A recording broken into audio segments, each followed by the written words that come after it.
Assalamualaikum dan salam hormat. Stadium Nasional Bukit Jalil sekali lagi bakal menjadi tumpuan peminat bola sepak tanah air dan trofi keramat Piala Malaysia mencari pemenang baru. Antara Johor Darul Takzim JDT atau Seri Pahang, siapa akan dijulang sebagai sang juara bagi mendakap piala dengan status antara tertua di rantau Asia.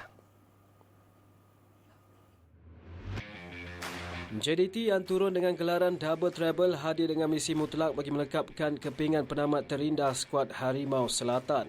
Begitupun bagi pengendalinya Hector Bidoglio, beliau memilih untuk tidak memandang rendah kemampuan Seri Pahang yang memungkinkan skuad di tangga ke-8 Liga Super mencipta kejutan mengatasi JDT.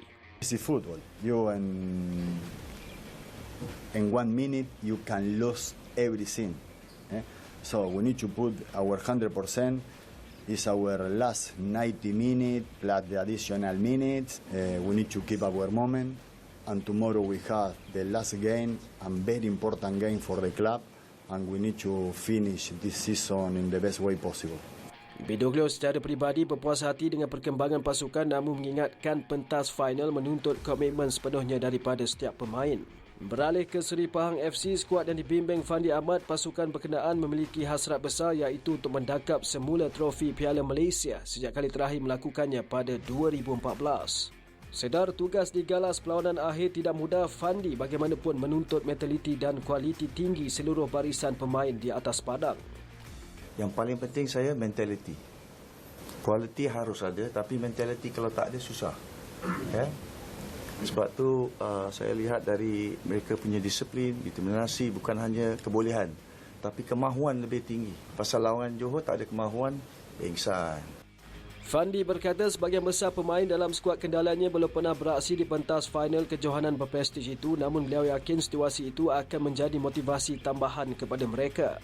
Sebagai rekod, Seri Pahang memenangi Piala Malaysia edisi 2014 dengan menewaskan JDT 5-3 menerusi penentuan sepakan penalti selepas kedua-dua pasukan terikat 2-2 di stadium sama sekaligus meraih gelaran keempat mereka.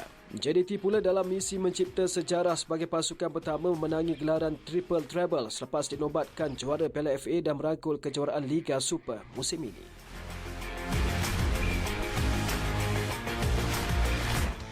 Saingan Piala Malaysia turut tertumpu kepada kesediaan venue pertandingan Stadium Nasional Bukit Jalil SNBJ dalam menyambut puluhan ribuan penyokong kedua-dua pasukan JDT dan Seri Pahang. Tinjauan Sukan Plus pada sebelah pagi tadi mendapati kerja-kerja penyelenggaraan fasa akhir turut giat dilaksanakan bagi memastikan kondisi terbaik padang yang ditutupi rumput jenis Zionzoisia. Perbadanan Stadium Malaysia PSM tampak menepati janji dengan badan bertanggungjawab itu sebelum ini pada Mac memaklumkan semua aspek persiapan termasuk keadaan padang dan fasiliti sokongan kini berada dalam keadaan terbaik menjelang beberapa perlawanan berprofil tinggi. Sebelum sepak mula perlawanan esok, rumah Harimau Malaya itu juga bakal diserikan dengan persembahan artis terkenal tanah air seperti Dato' M. Nasir, Ella termasuk Hil Husaini dan Nadira. Dari sudut sambutan penyokong, lebih 66,000 keping tiket telah terjual, demikian menurut kemas kini oleh Liga Bola Sepak Malaysia MFL.